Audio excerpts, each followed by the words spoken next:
खिश्त हुए संग, आइए जानते हैं शहर दिल्ली के बदलते रंग। कैसे तामीर हुए महल, कैसे खिश्त हुए संग, आइए जानते हैं शहर दिल्ली के बदलते रंग।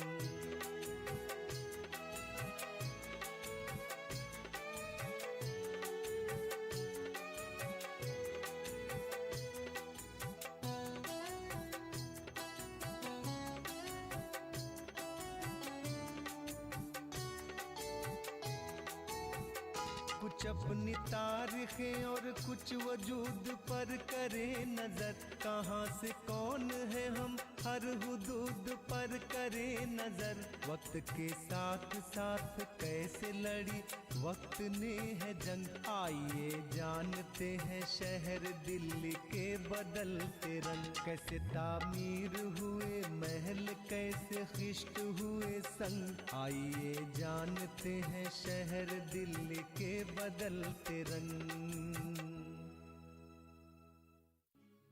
आज के हिंदुस्तान की राजधानी दिल्ली हमेशा से ही किसी न किसी तरह की सरगर्मी में मुलव्विस रही है। इस शहर ने इंडो आर्यन और कई और कबीलों के हिंदुस्तान में दाखिल होने के बाद के इंसानी तरक्की के शुरुआती दौर को भी देखा और उसे अपनों की तरह गले लगाया। दिल्ली की ये खुसूसियत रही है कि उसने अपनी जमीन से किसी को भी मायूस होकर लौटने नहीं दिया। यहाँ दानिश्वर, फनकार, सुल्तान और बादशाह सभी को कुछ न कुछ इल्म या इनाम जरूर हासिल हुआ। दिल्ली में एक आम इंसान के लिए भी दरवाजे हमेशा खुले रहे, फिर चाहे वो कोई बाहर से आई अनजान तहजीब हो या ताकत। दिल्ली की खासियत ये भी रही कि यहाँ इंसानी इमदाद के साथ साथ दूसरों के गमों को बांटने का हौसला भी हमेशा से ही जवान रहा। आज की इस मारा मारी की जिंदगी में जहाँ इंसान कई तरह की परेशानियों और बीमारियों से जूझ रहा है, उसे भी दिल्ली ने दिल खोल कर सहारा दिया। दुनिया के अहम और बड़े शहरों की तरह दिल्ली के अंदर मुस्बत तब्दीलियां, मुख्तलिफ मैदानों में आला तरक्की और माहिरीन के इज्तिमा का नतीजा है, जिसने इख्तिसादी नशोनुमा और तरक्की ने हुनरमंद और नीम हुनरमंद लोगों के लिए रोजगार के बहुत से मैदान वाह कर दिए हैं, जो उन्हें माशी लिहाज से आगे बढ़ने के मौके फराहम करते हैं। इस तरक्याती अमल में दिल्ली की मरकजी हैसियत और बेहतरीन फिजाई और बर्री रास्तों की मौजूदगी से ये मुमकिन हो सका कि ये शहर शिमाली और मरकजी हिंदुस्तान की मेडिकल राजधानी की तरह भी उभर कर सामने आया। सिर्फ प्राइवेट सेक्टर में ही 90 से ज्यादा आला स्पेशलिटी अस्पताल, बेशुमार क्लिनिक, जांच करने वाली सेंटर और तिब्बी मानए की लेबोरेटरियां भी दिल्ली की सरजमीन पर फैली हुई हैं। दिल्ली में मरकजी और रियासती हुकूमतें और इनकी शरीककार एजेंसियां इस मुश्किल का हल तलाश करने और माशी लिहाज से कमजोर तबकों को आलमी दर्जे का इलाज मुहैया कराने की गरज से आगे आई हैं।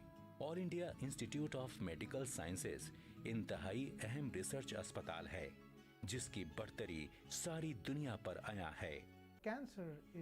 कैंसर खामोश कातिल है। ये एक मक्कार, खामोश और बदकार दुश्मन है। सेहत आमा से मुतालिक सरकारी हुकाम को ये नहीं भूलना चाहिए कि कैंसर में मलेरिया, HIV और TB में होने वाली मजमूई अमवात से ज़्यादा लोगों की जान जाती है। हालिया अंदाजे के मुताबिक हिंदुस्तान में कैंसर से सालाना 6 लाख मौतें होती हैं। हर मिनट पर एक मौत, यानी इस एपिसोड के नश्र होने तक 25 से 30 लोग कैंसर से मर चुके होंगे। इस तरह ये एक संगीन, खतरनाक और बहुत बड़ी मुसीबत है। इस मोजी मर्ज में सालाना 11% इजाफा हो रहा है और इसमें मजीद इजाफे का अंदेशा है।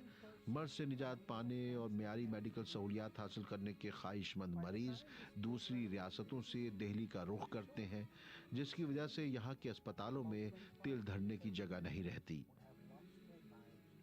बड़े अफसोस की बात है कि इंसान ने तरक्की के साथ साथ अपने दामन में कई खतरनाक बीमारियां भी बांध लीं। कैंसर जैसी मुहलक बीमारी से लड़ने के लिए दिल्ली के तमाम अस्पताल, चाहे वो यूनानी तरीक़ेकार के हों, आयुर्वेदिक हों या फिर एलोपैथिक, एक साथ जुटे हुए हैं। इस शहर दिल्ली की इस तरह की खुसूसियात यानी तीमारदारी में अव्वल होने की आखिर वजह क्या है?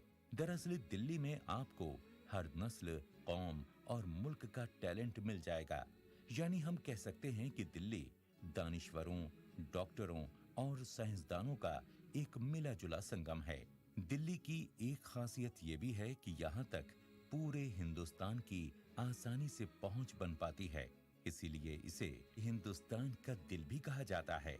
यहाँ पर आने वाले इंसानों को सदियों से इंसानी जरूरियात की चीजें जैसे अच्छी जरखेज मिट्टी, नदी, पानी के वसाइल और हर तरह की फसलें और मौसम कुदरती तौर पर फराहम हो जाती हैं।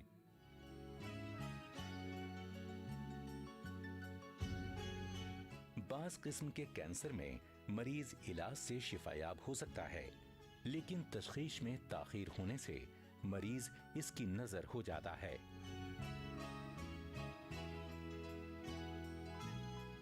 कौमी राजधानी दिल्ली में हर साल तकरीबन 21,000 लोगों में कैंसर की तशखीस आखिरी स्टेजों में हो पाती है। इन मरीजों को आमतौर पर काफी खतरनाक, टॉक्सिक और महंगा इलाज बताया जाता है, जो इनकी जान निकाल लेता है। इन पर और इनके खानदानों पर नाकाबिले कबूल माली बोझ लाद देता है, लेकिन मरज पर मुस्बत असर मुश्किल से ही हो पाता है। इलाज नाकाम होने और माली जराए खत्म होने पर इन्हें खुद इनके हाल पर छोड़ दिया जाता है। इन्हें मुख्तलिफ तकलीफों का सामना करना पड़ता है, नजरअंदाज किया जाता है और वो हाशिए पर आ जाते हैं। ऐसी कोई मदद इनकी दस्तरस से बाहर होती है जिससे इन्हें जिस्मानी दर्द, जज्बाती कशमकश और जानलेवा माली गैर यकीनी हालत से राहत मिल सके। बेशुमार जाती, समाजी और माशी मुश्किलात का सामना करते करते अक्सर खानदान भी टूट जाते हैं। कैंसर के मरीजों और अस्पतालों की मदद करने में दिल्ली मुख्तलिफ NGOs के जरिए कौमी कोशिश के मरकज की तरह उभर कर आया है, जिसका मकसद है इंसानी जिंदगियों को समझना, उसका जदीद वसाइल के जरिए इलाज मुआलजा कराना, जज्बाती हिमायत देना और इनकी मेडिकल खिदमत करना।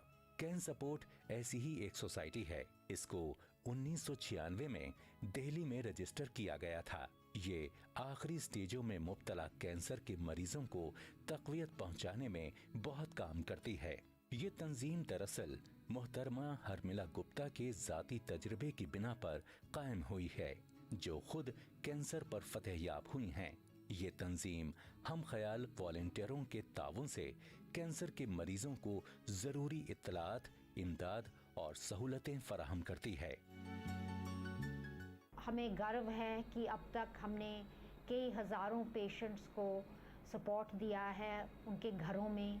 हमारी जो गृह सेवा है उस टीम में एक काउंसलर है, एक डॉक्टर है और एक नर्स हैं। वो घर घर जाते हैं और लोगों को सहयोग देते हैं, फैमिली को, परिवारजनों को सहारा देना, उनको समझाना कि अभी ये जो रोगी हैं उनके लिए क्या महत्व है, और जो बीमार हैं उनसे भी बात करनी, उनसे सहानुभूति प्रकट करना और जो भी उनके प्रॉब्लम हैं कोशिश करनी कि कोई ना कोई तरह वो हल हो जाए।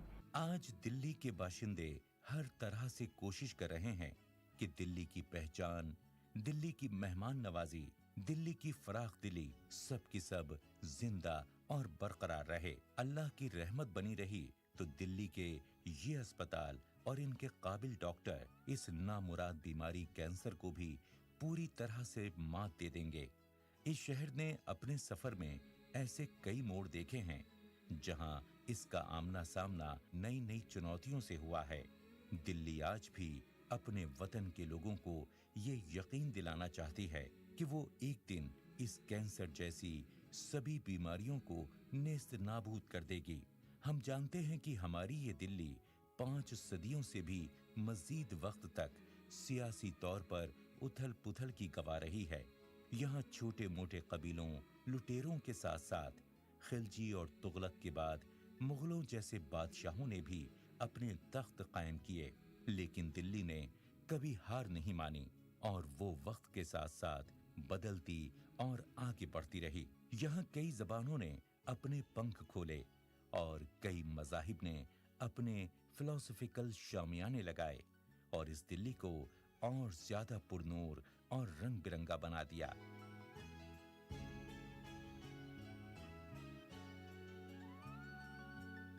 मैं अशोक कुमार, मेरे मम्मी डैडी जो साउथ इंडियन है, 1954 के अंदर वो लोग दिल्ली आए। दिल्ली आने के बाद 1958 में मेरा बॉर्न हुआ। जब से ही मैं दिल्ली के अंदर हूँ। दिल्ली में मैं गवर्नमेंट स्कूल के अंदर 10+2 का कोर्स किया। 10+2 कोर्स करने के बाद 1982 में मेरी शादी हुई। आज मेरे 3 बच्चे हैं। उसके बाद मैं ऑस्ट्रेलियन हाई कमीशन में काम करता था एज ए ड्राइवर की पोस्ट पे। 2011 के अंदर मेरे को कुछ प्रॉब्लम सा हुआ। मेरे पेशाब करने के रास्ते कुछ खुजली सी मचने लगी। मैं सैटरडे का दिन था, ऑन ड्यूटी पे था। दिन में 12 बजे करीब मैं यूरिन पास करने गया। तब देखा तो यूरिन के बाद मेरे को हल्की सी ब्लीडिंग हुई। वो ब्लीडिंग से मैं डर गया। डर के मैं डॉक्टर के पास शाम को गया। मैंने डॉक्टर को अपनी प्रॉब्लम बताई तो उन्होंने बोला आप अल्ट्रासाउंड कराइए, अल्ट्रासाउंड के बाद ही हम आपका इलाज करेंगे। मैंने अल्ट्रासाउंड किया। अल्ट्रासाउंड के अंदर मेरे यूरिन ब्लैडर में कुछ इन्फेक्शन आया। उन्होंने उसका मेरे को 1 हफ्ते का ट्रीटमेंट बताया, मेडिसिन लिख के दिया। मैं उसको खाता रहा। 1 हफ्ते में मेरा ब्लीडिंग बिल्कुल बंद हो गया। जैसे मैं पहले नॉर्मल था वैसे ही मैं नॉर्मल हो गया। फिर उसके बाद आफ्टर 6 मंथ मेरे को फिर सेम प्रॉब्लम हुआ और इस बार मेरे को ब्लीडिंग पहले से कुछ ज़्यादा ब्लीडिंग हुई। मैं फिर डर गया। फिर मैं शांति निकेतन साधु वासवानी हॉस्पिटल में गया। चैरिटेबल हॉस्पिटल है। वहाँ जाके मैंने डॉक्टरों से बात करी। उन्होंने मेरा फिर दोबारा अल्ट्रासाउंड किया। अल्ट्रासाउंड के बाद सर्जन थे, स्पेशल सर्जन थे। उन्होंने मुझे बोला कि आपके यूरिन ब्लैडर में ग्रोथ पड़ गए हैं जिसकी वजह से आपको ये प्रॉब्लम हो रही है। आप दूरबीन ऑपरेशन करवाइए, उसका 35-30 हज़ार रुपये का खर्चा आएगा और उसके बाद मालूम पड़ेगा कि ये क्या बीमारी है, ये कैंसर है या कुछ और है। उसके बाद मैं मजीदिया में एक डॉक्टर के थ्रू मैं जाके वहाँ पे डॉक्टरों से मिला। उन्होंने मेरा दूरबीन ऑपरेशन किया। 2012 अप्रैल में मेरा दूरबीन ऑपरेशन हुआ। ऑपरेशन के ठीक 1 हफ्ते बाद जब मेरे को रिपोर्ट मिली, जो ग्रोथ निकाले थे उसकी रिपोर्ट मिली, तो उसके अंदर डॉक्टरों को भी बहुत फील हुआ कि मेरे यूरिन ब्लैडर में कैंसर हो गया है। मैं रोने लगा उस टाइम। कैंसर सपोर्ट्स वालों ने मेरी बड़ी मदद करी। मैं ऑपरेशन नहीं कराना चाह रहा था। इन लोगों ने आके मेरी बड़ी मदद करी, मेरा हौसला बढ़ाया। इनके कहने से फिर मैं सफदरजंग मेरे एक दोस्त के साथ गया। वहाँ जाके डॉक्टरों ने मेरे को चेक किया। मेरा समय अच्छा था। मेरे प्रभु मेरा साथ दे रहे थे।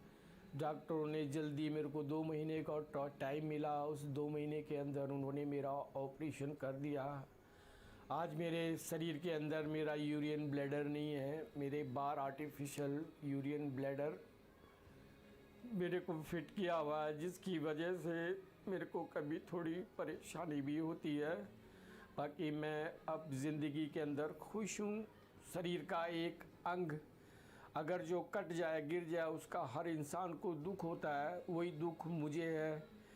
बाकी मैं कैंसर सपोर्ट वालों का तहे दिल से धन्यवाद, आभारी रहूँगा जब तक मेरी ज़िंदगी है, कि इन लोगों के कहने से, इन लोगों के मेरे को हौसला बढ़ाने से आज मैं ज़िंदा खड़ा हूँ। 57 ईयर मेरे को यहीं दिल्ली में रहते हुए हो गए। मैं अपने आप को दिल्ली वासी समझता हूँ। यहीं मुझे प्यार मिला, यहीं मैं पैदा हुआ और मैं सोचता हूँ कि अंतिम समय तक, जब तक मेरी ज़िंदगी है, कि मैं यहीं रहूँ। दिल्ली ने हमेशा ही परेशान लोगों को अपने यहाँ पनाह और हिम्मत दी है। दिल्ली भले ही आज बड़ी आबादी के बोझ से दबती चली जा रही हो, मगर उसने बाहर से आने वालों के साथ कभी गैरों के जैसा सुलूक नहीं किया। फिर ये बीमार और परेशान लोग तो और भी ज्यादा देखभाल के हकदार हैं। अगर हम वक्त का पहिया पीछे घुमाएं तो देखेंगे कि साल 1192 में अफगान का एक लड़ाका मोहम्मद गौरी इस सरजमीन पर आया। पहले उसने राजपूतों के शहर पर कब्जा किया और सन 1206 में दिल्ली सल्तनत की बुनियाद रखी। ऐसी ही एक तस्वीर का अब दूसरा रुख देखते हैं जो महमूद गजनवी से जुड़ा है। अल बैरूनी, जो एक फारसी दानिश्वर, मुसन्निफ, साइंसदां, आलिम और फलसफी था। अल बैरूनी दरअसल महमूद गजनवी के साथ जनूबी एशिया के सफर पर उसके काफिले के साथ आया। महमूद गजनवी का मकसद यहाँ लूटपाट करना था, मगर अल बैरूनी जैसे दानिश्वर के दिमाग में कुछ और ही था। वो यहीं रुक गया।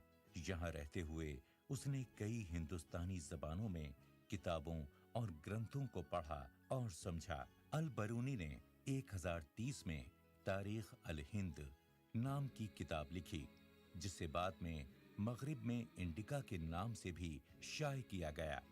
अल बैरूनी की लिखी हुई चीजें अरबी जबान में हैं, लेकिन उन्हें अपनी मादरी जबान फारसी के अलावा कम से कम 3 और जबानों का भी इल्म था। ये जबानें थीं सीरियाई, संस्कृत और यूनानी। अल बैरूनी, जिसने अल हिंद यानी इंडिका जैसी किताब लिखकर हिंद के लोगों को अपना मुरीद बना लिया, उसने यहाँ के हिंदू मजहबी ग्रंथों को भी दूसरी जबान में तर्जुमा करवाने में अहम ताउन दिया। अल बैरूनी का इजाद किया गया जमीन से सितारों की दूरी नापने वाला आला यानी तुरलाब को इजाद किया। ये आला आज भी दुनिया में अपनी एक खास अहमियत रखता है। दिल्ली की मिट्टी हमेशा से ही एक ऐसी दिलकश खुशबू अपने अंदर समेटे रही है जिसने यहाँ आने वाले हर सच्चे और अच्छे इंसान को खुद में समेट लिया। अगर हम दिल्ली और आसपास की बात करें, जो हमारी बुनियादी तवज्जो का इलाका है, तो वहाँ भी तकरीबन 2 लाख लोग कैंसर में मुब्तला हैं। परेशानी ये है कि 80% या इससे ज़्यादा लोगों के बारे में आखिरी मराहिल में ही इस मर्ज का पता चल पाता है। That means no hospital, no medical help can now be offered to them. इसका मतलब ये है ना इनको कोई तिब्बी इमदाद दी जा सकती है, ना ही इनको किसी अस्पताल में दाखिल कराया जा सकता है और लोग इनसे बचने लगते हैं। कैंसर सपोर्ट एक ऐसी तंजीम है जो ऐसे लोगों की मदद करती है ठीक उस दिन से जब इनको कैंसर का पता चलता है और इनकी मौत के बाद तक, यानी हम इनके खानदान की मदद जारी रखते हैं। कैंसर सपोर्ट हमदर्दाना केयर में भी महारत रखती है। ये एक तिब्बी तरीका है जो कैंसर के मरीज की आखिर तक मदद करता है। Whether he is in the first stage, whether he is in the last stage, or whether he is now in a stage where nothing can help him, and Cancer Support walks this journey with him all through. कहते हैं जब भी दिल्ली की कमर पर बोझ पड़ा तो उसकी कमर झुकी नहीं बल्कि और भी मजबूत हो गई। जदीद दौर की दिल्ली एक ऐसा बड़ा शहर है जहां हर कदम पर मुकाबलाती दौड़ जारी है। इस दौड़ की तल्ख हकीकत का ताल्लुक खासकर उन लोगों से है जिंदा रहने की खातिर मामूली सी रकम कमाने की जद्दोजहद करना, जिनका रोजमर्रा का मामूल होता है। दिल्ली में इन बीमारियों की वबाई शक्ल ने बहुत बड़े पैमाने पर ऐसी नाकाबिले तरदीद पेचीदगियां पैदा की हैं जो कब्ल अज वक्त मौत और अफसुर्दा दिल्ली का सबब बनती हैं। इस बेरहम और हरीफाना दुनिया से अलग दुनिया में ऐसी एनजीओज भी हैं जिनका बुनियादी उसूल ताउन और इमदाद बाहमी है। इन तंजीमों के कारकुनान अपनी कामयाबियों को न ही पैसे के पैमाने से जांचते हैं और न ही कारपोरेट सीढ़ी पर अपने मर्तबे की बिना पर। अपनी मिसाली खिदमत अंजाम देते हुए वो ये कम देखते हैं कि वो दिन में कितने मरीजों की मदद करने, आंसू पोंछने और कितने चेहरों पर मुस्कुराहट लाने में कामयाब हुए हैं। ये दिल्ली का बिल्कुल मुख्तलिफ, दूसरों से हमदर्दी रखने और देखभाल करने वाला शफीक चेहरा है। ये वो चेहरा है जो शहर को उसके माने व मफहूम बख्शता है, काबिले फख्र बनाता है और ये यकीन दिलाता है कि जरूरतमंदों की फिक्र करना, जो एक जमाने में हिंदुस्तानी तहजीबी मिजाज और इंतजामिया का लाजमी उसूल था, आज भी जिंदा है। ये शहर का इंसानियत पसंद रुख है। ये उन हमदर्द और फराख दिल लोगों की तस्वीर कशी करता है जो बरक़े रफ्तार तरक्की पजीर इसी शानदार शहर का अटूट हिस्सा हैं, जो अरसे दराज से बड़े प्यार से हिंदुस्तान के दिल दिल्ली के नाम से जाना जाता है। माशी तरक्की के बरखिलाफ साइंसी तरक्कियों के बावजूद कैंसर की रफ्तार में 10 से 11% सालाना का इजाफा हो रहा है। अब होता यह है कि मायूस मरीज और उनके अहले खाना इस उम्मीद पर दिल्ली जैसे बड़े शहरों का रुख करते हैं कि शायद इस तरह उनकी ज़िंदगी में चंद साल का मज़ीद इजाफा हो जाए। इस तरीके से दिल्ली कैंसर के मरीजों के लिए एक उम्मीद का मरकज़ बन गया है। जमीन की तहों से झांकते कमजोर पत्थरों के मानिंद इस पुराने शहर दिल्ली, जिसे कभी इंद्रप्रस्थ के नाम से भी जाना जाता था, जहां कभी पांडव रहे थे, अपने आसपास लाल कोट, दीन पनाह, किला राय पिथौरा, फिरोजाबाद, जहांपनाह, तुगलकाबाद और शाहजहानाबाद जैसे शहरों को बसाने की भी गवा रही है। आइए इस दिल्ली की अर्ज़े पाक को सब मिलकर सलाम करें, जहां सूफियों, शायरों, सहाफियों से लेकर सल्तनतों तक के जलवों की खनक आज भी बरकरार है, और जहां आज भी इंसान एक बार आने के बाद जल्दी लौट नहीं पाता।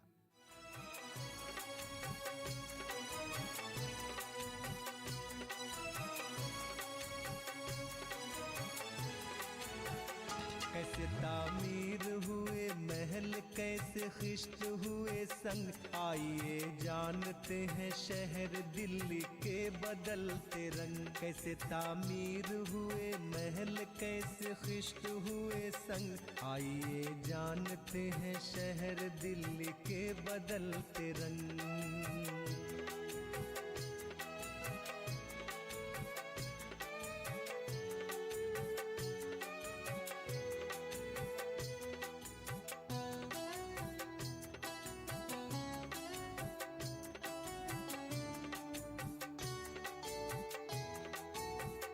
कुछ अपनी तारीखें और कुछ वजूद पर करे नजर, कहाँ से कौन है हम हर हुदूद पर करे नजर। वक्त के साथ साथ कैसे लड़ी वक्त ने है जंग, आइए जानते हैं शहर दिल्ली के बदलते रंग। कैसे तामीर हुए महल, कैसे खिश्त हुए संग, आइए